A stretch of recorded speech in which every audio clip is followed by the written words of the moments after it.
Hello guys, आइए आज हम लोग अलंकार से शब्दालंकार की चर्चा करते हैं। देखेंगे सबसे पहला जो अलंकार है, शब्दालंकार का अर्थ होता है जो शब्द पे आश्रित अलंकार हो। जो किस पे आश्रित हो? शब्द पे। देखेंगे शब्दालंकार, शब्द पे आश्रित अलंकार, शब्द पे, शब्द पर आश्रित अलंकार। ये मुख्य रूप से शब्द पे ही आश्रित होता है। डिपेंडेंट किस पे होता है? शब्द पे होता है। तो शब्द पे आश्रित अलंकार, अलंकार, शब्द पे आश्रित अलंकार। देखेंगे ये शब्द पे ही आश्रित होता है, तो इसीलिए इसका नाम पड़ गया क्या? अर्थात ये शब्दों के द्वारा चमत्कार उत्पन्न करता है शब्दालंकार। उसी का पहला भेद है अनुप्रास। कौन सा नाम है? अनुप्रास अलंकार। तो ये अनुप्रास अलंकार देखेंगे तीन शब्दों के योग से बना है। अनु धन प्र धन आस। तो अनु प्र और आस, अनु का अर्थ होता है अनुकूल या बार बार, अनुकूल या बार बार। प्र का अर्थ होता है प्रकर्ष या नैकट्य, निकटता से संबंध है इसका प्र का अर्थ। आस मतलब होता है रखना या विन्यास करना, रखना या विन्यास करना।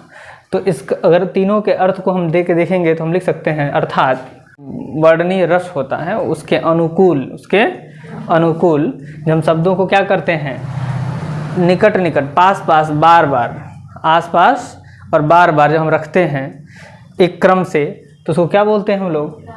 अनुप्रास बोलते हैं। क्या बोलते हैं? अनुप्रास बोलते हैं। जैसे यहाँ पे एक उदाहरण देख लीजिए आप।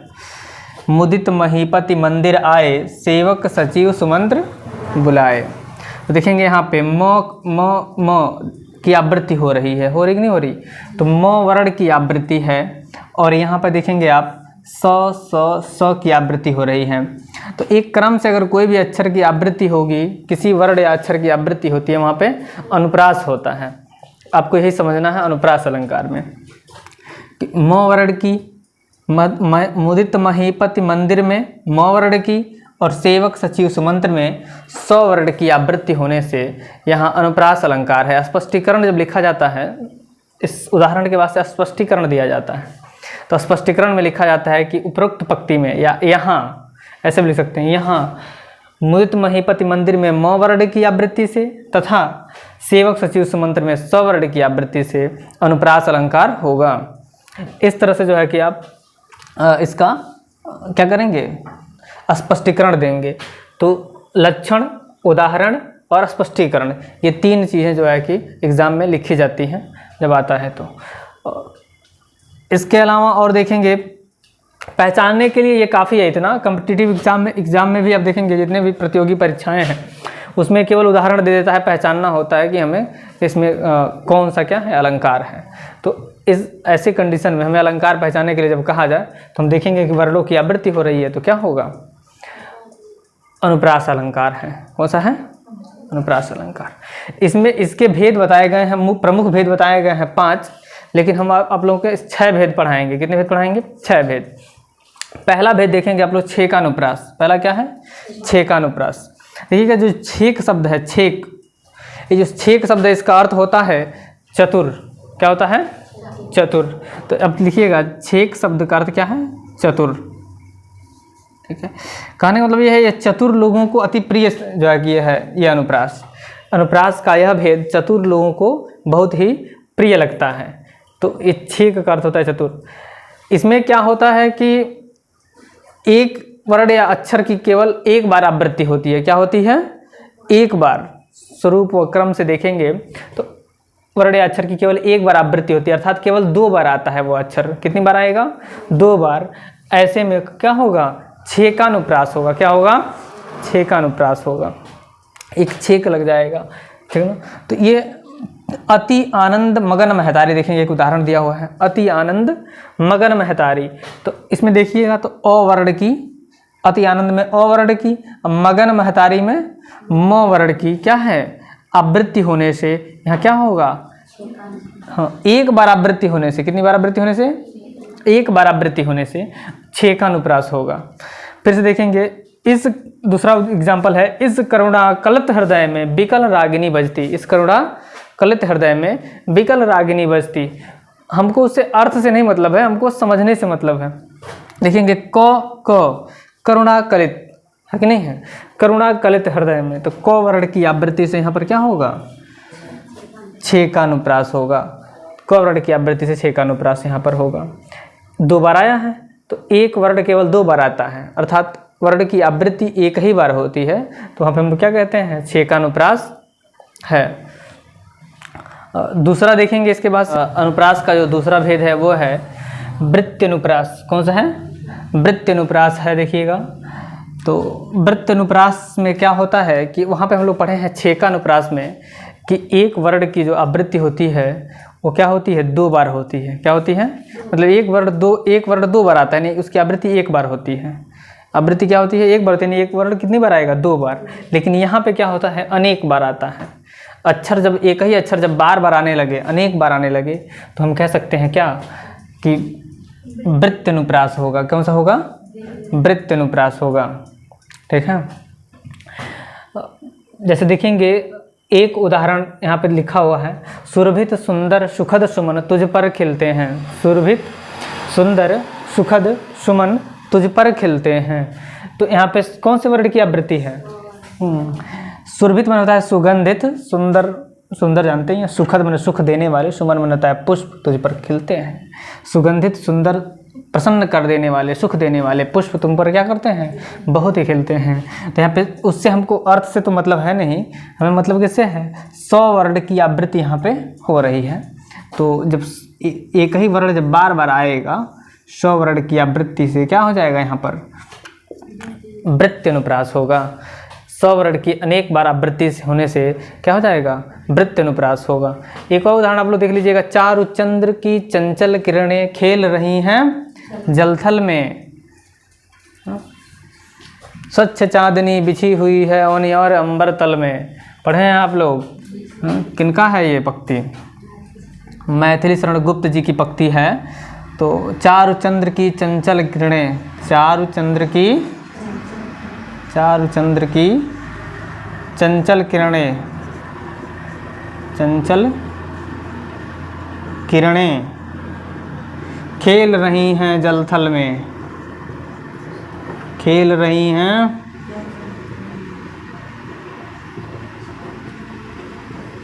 जलथल में।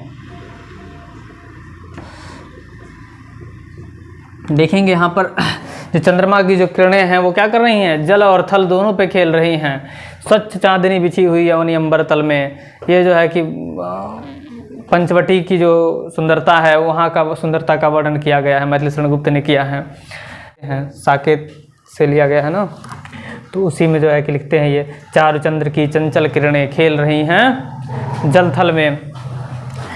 तो यहाँ पे देखिए चौ वर्ण की आवृत्ति है। कौन वर्ण की आवृत्ति है, चौ वर्ण की। एक ही अक्षर जो है कि 2 से अधिक बार आ रहा है, तो क्या बोलेंगे हम लोग, अनुप्रास है। तो कौन अनुप्रास, वृत्ति अनुप्रास है। पहले तो अनुप्रास है, तो अनुप्रास में भी कौन अनुप्रास है, वृत्ति अनुप्रास है।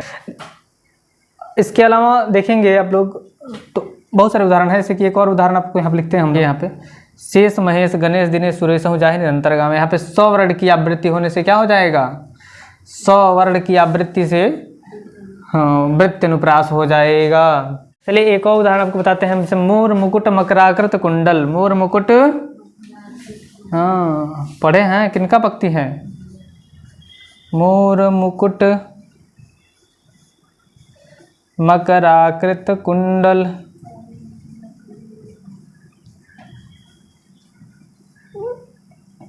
मकराकृत कुंडल अरुण तिलक दिए भाल। मीराबाई का ये जो है कि पंक्ति है, पद है, मोर मुकुट मकराकृत कुंडल। देखिएगा यहाँ पे तो मो वर्ण की आवृत्ति होने से, मो वर्ण की आवृत्ति होने से कौन सा अलंकार हो जाएगा, अधिक बार आवृत्ति हो रही है तो वृत्ति अनुप्रास हो जाएगा। कौन सा होगा, वृत्ति अनुप्रास हो जाएगा। और भी आपको उदाहरण अगर दिखाएंगे यहाँ पे तो देखते चले जाइए एक और उदाहरण, ठीक है। इतना ज़्यादा उदाहरण बता दे रहा है कि आपको कहीं मिलेगा नहीं, इतना ज़्यादा उदाहरण इकट्ठा कहीं आप खोज लीजिएगा नहीं मिलेगा, इतना उदाहरण आपको बता दिया जा रहा है, ठीक ना। सर रघुपति राघव राजा राम, पूछ देगा कौन सा जो है कि अनुप्रास है, फटाक से बताइए, वृत्ति अनुप्रास है। कौन सा है, लिखते चले जाइए।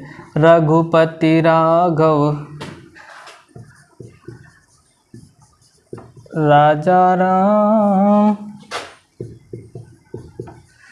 पतित पावन सीताराम। ये रघुपति राघव राजा राम पतित पावन सीताराम। तो यहाँ पे देखिएगा र वर्ण की आवृत्ति है। इस पंक्ति में कौन सी वर्ण की आवृत्ति है? र वर्ण की आवृत्ति होने से कौन सा हो जाएगा? वृत्ति अनुप्रास अलंकार हो जाएगा। इसके बाद देखेंगे तो तरणी तनुजा तट तमाल तरवरी बहुछाए, किनकी पंक्ति है? अभी पढ़े हैं इंटर में।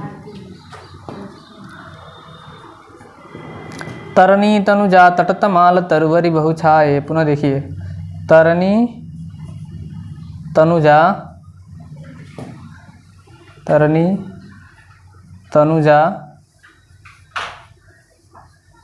तट तमाल, ज़्यादा जगह यही जो है कि एग्जाम्पल देता है। तट तमाल तरुवर बहुछाए, तरुवर बहुछाए, बहुछाए। तरणी तनुजा तट तमाल तरुवर बहुछाए, तरुवर बहुछाए।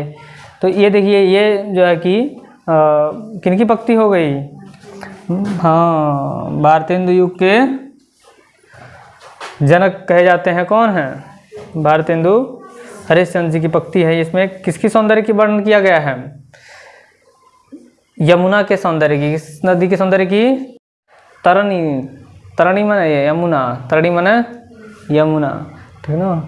तो सूर्य की पुत्री जो यमुना है उनके विषय में कहा गया है। यहाँ पर उसके सौंदर्य का वर्णन किया गया है कि तमाल के जो वृक्ष हैं हरे भरे क्या हुए वहाँ पे, बहुत ही छाए हुए हैं।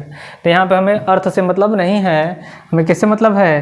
तो वर्ण की आवृत्ति देखिए हो रही है। ये बहुत ही फेमस उदाहरण है, जगह जगह जो है कि बार बार पूछा जाता है उदाहरण है। तरनी तनुजा तट तमाल तरवर बहुछाए। ये एग्जाम्पल आपको एग्जाम में जगह जगह आता है, यही वाला आता है, अक्सर पूछा जाता है। कहीं कहीं ये भी आता है चारुचंद्र की चंचल किरणें।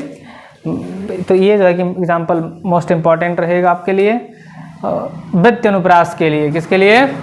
वृत्ति अनुप्रास का ये सभी उदाहरण हैं। देखेंगे तीसरा जो भेद है अनुप्रास अलंकार का, वह है लाटानुप्रास। कौन सा है? लाटानुप्रास। लाटानुप्रास को शब्दानुप्रास भी कहा जाता है। देख लीजिएगा यहाँ पर, शब्दानुप्रास भी कहा जाता है। शब्दानुप्रास, लाटानुप्रास को शब्दानुप्रास कहा जाता है। अर्थात कहने का मतलब ये है कि यहाँ पर शब्दों की आवृत्ति होती है। क्या होती है?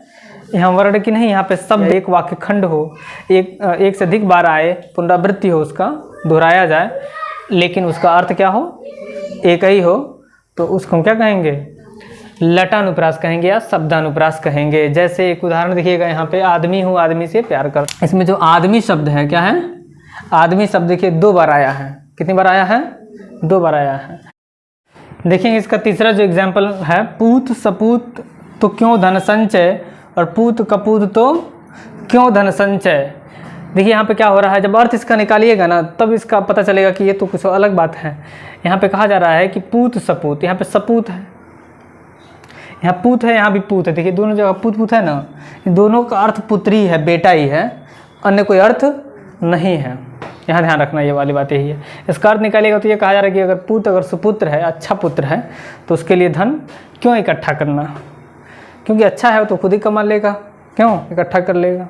और पूत कुपुत्र है, अगर बुरा पुत्र है, कु माने बुरा होता है, तो कुपुत्र है, तो उसके लिए भी हम क्यों धन इकट्ठा करें, बर्बाद करेगा धन को। तो दोनों ही परिप्रेक्ष्य में ये कहा जा रहा है कि धन इकट्ठा करने की कोई ज़रूरत नहीं है, ठीक है। यहाँ पे जो मेन हम लोग पढ़ रहे हैं लटानुप्रास से संबंधित, वो देखिएगा पूत शब्द से। क्या है? पूत शब्द 2 बार आया ना, लेकिन दोनों का अर्थ पुत्र ही है, बेटा ही है, इसलिए यहाँ पे क्या हो जाएगा? लटा। वे घर हैं वन ही सदा जहाँ है बंधु वियोग, जहाँ पे बंधु वियोग हो ना, भाइयों में आपस में क्या हो? बिछुड़ाव हो, भाइयों में आपस में न पटता हो, वह घर कैसे है? जंगल के समान है। किसके समान है?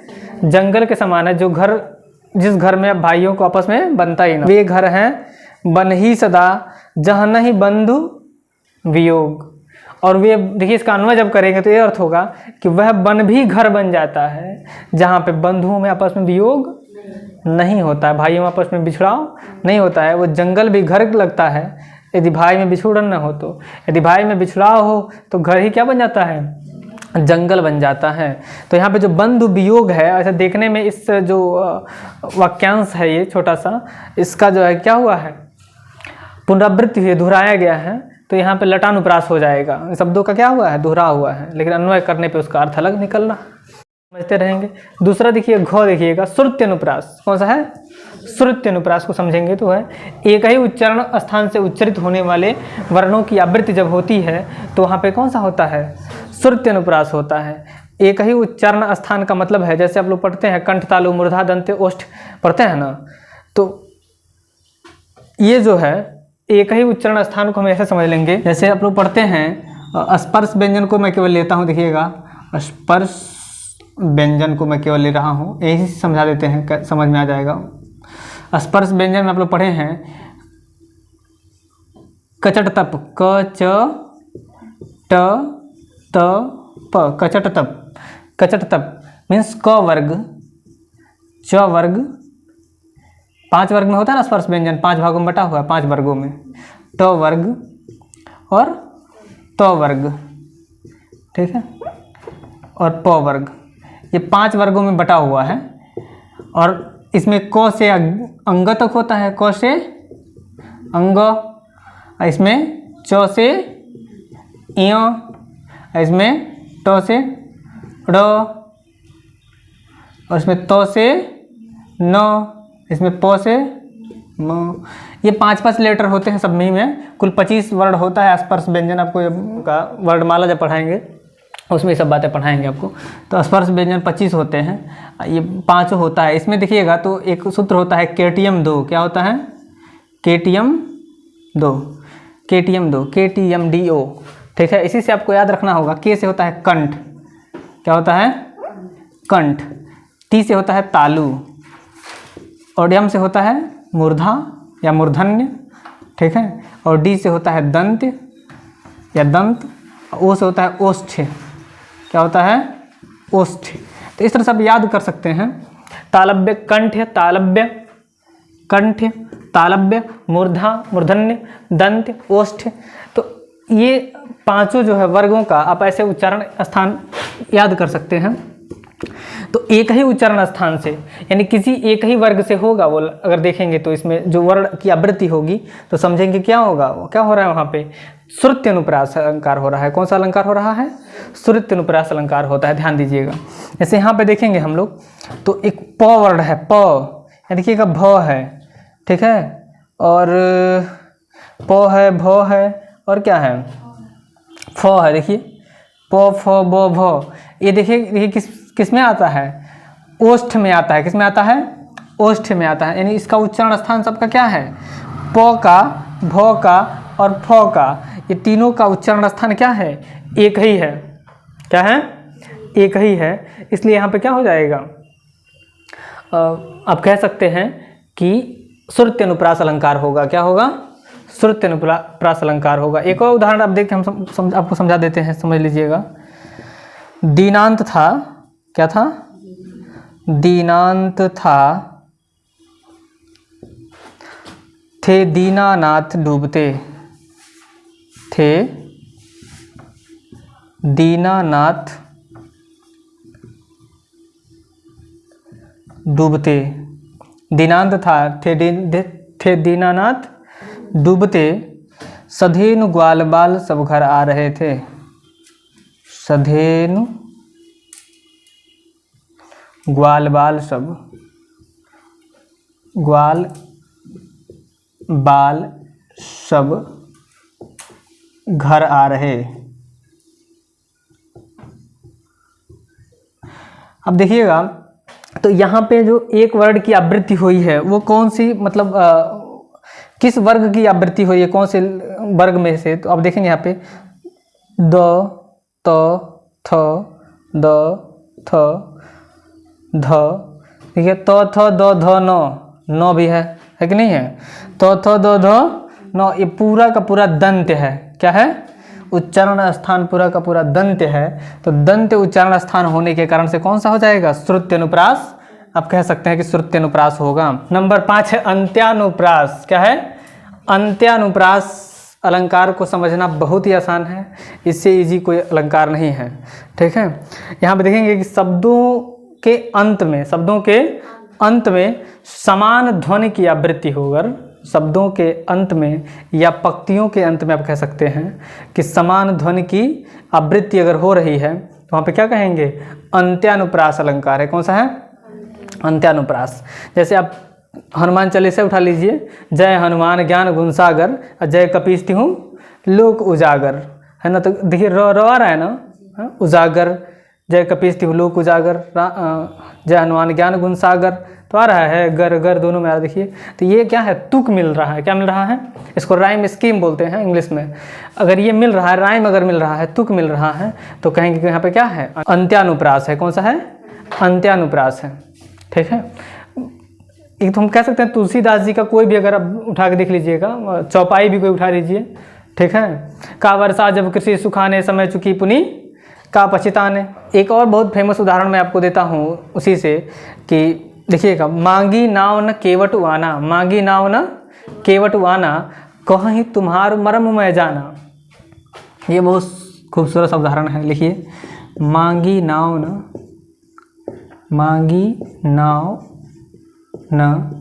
केवट आना,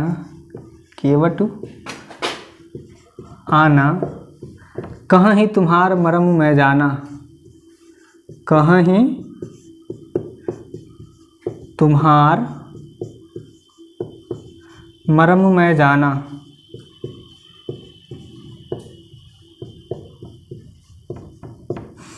देखिए ये जो उदाहरण है, ये कहाँ का संवाद है? ये केवट और राम के बीच का संवाद है।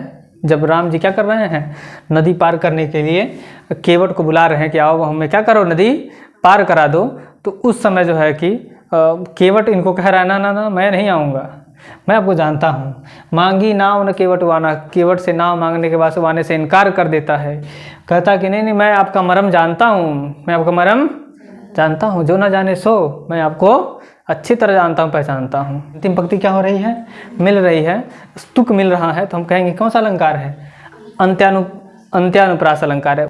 एक और उदाहरण देख लीजिए, मेरो तो गिरधर गोपाल दूसरो ना कोई, जाके सिर मोर मुकुट मेरो पति सोई। किसने कहा? मीराबाई ने। मेरो तो गिरधर गोपाल दूसरो ना कोई, पूरा लिखें, देखिए, मेरो तो गिरधर गोपाल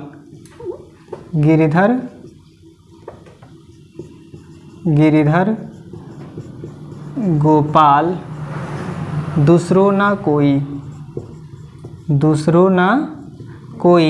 जाके सिर मोर मुकुट, जाके सिर मोर मुकुट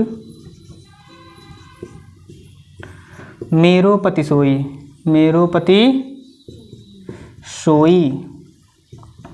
ये ई मिल रहा है ना? सोई कोई, ओई मिल रहा है, दोनों में आ रहा है। अंतिम जो देखिएगा तो मिल रहा है, तो हम कह सकते हैं कि क्या हो जाएगा यहाँ पे?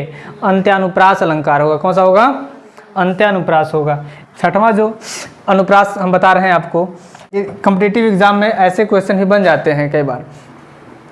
इसको स्कूल में नहीं पढ़ाया जाता है तो थोड़ा दिक्कत हो जाता है बच्चों में। ठीक है, तो देखिए यहाँ पे अंत्यानुरंभ, इसका अर्थ है कि जहाँ से अंत्य हो, यानी पहले वर्ण का, जिस वर्ण से पहले शब्द का जिस वर्ण पे अंत हो, उसके ठीक बाद वाले शब्द का उसी वर्ण से क्या हो? आरंभ हो, प्रारंभ हो, शुरुआत हो। तो वहाँ पे क्या होता है? अंत्यानुरंभ होता है। क्या होता है? अंत्यानुरंभ होता है। ठीक है, जैसे अगर राम राम राम राम राम आप बोल रहे हैं एकदम से लगातार, तो आपको कैसा उच्चारण होता है? राम राम राम राम मरा। देखिए पहले रा होता है म, और फिर क्या होता है? मरा, फिर राम, फिर मरा, फिर राम, फिर मरा, ऐसे उच्चारण होता है। राम राम राम राम मरा। देखिएगा तो म से क्या हो रहा है? समाप्त हो रहा है, और फिर म से शुरू हो रहा है अगला शब्द। देखिए ये शब्द किस पे खत्म हो रहा है? रा पे खत्म हो रहा है, र पे, और ये र पे शुरू हो रहा है। तो इस तरह से आपको जो है कि ये क्रम जो है कि चलता रहता है। तो आप समझिएगा क्या हो रहा है, अंत्यानुरंभ अनुप्रास है। क्या है? अंत्यानुरंभ अनुप्रास। एक और देख लीजिए, प्रियतमे मेघ घनघोर रहे हैं। मेघ, देखिए मेघ घनघोर रहे हैं। प्रियतमे मेघ घनघोर रहे हैं। देखिए यहाँ पे ये बहुत ही खूबसूरत उदाहरण है, बहुत ही सुंदर उदाहरण है। देखिएगा ये है प्रियतमे, म है, म पे समाप्त हो रहा है पहले शब्द की, और दूसरे शब्द की म पे आरंभ हो रही है। फिर देखिए घ पे समाप्त, घ पे आरंभ। इस तरह से आप देखते चले जाइए यहाँ से यहाँ तक। र पे समाप्त, र से आरंभ, ठीक है। ह पे समाप्त, ह पे समाप्त, ह से आरंभ। तो इस तरह से देखिएगा यहाँ पे क्या हो जाएगा, अंत्यानुरंभ अनुप्रास हो जाएगा। क्या होगा? अंत्यानुरंभ अनुप्रास होगा। इस प्रकार से हम लोग कुल जो है देखेंगे तो 6 अनुप्रास हम लोगों ने पढ़ लिया है, अनुप्रास के 6 भेद। इसके बाद से हम लोग शब्दालंकार का दूसरे भेद को पढ़ेंगे नेक्स्ट वीडियो में। दैट्स ऑल, थैंक यू, जय हिंद।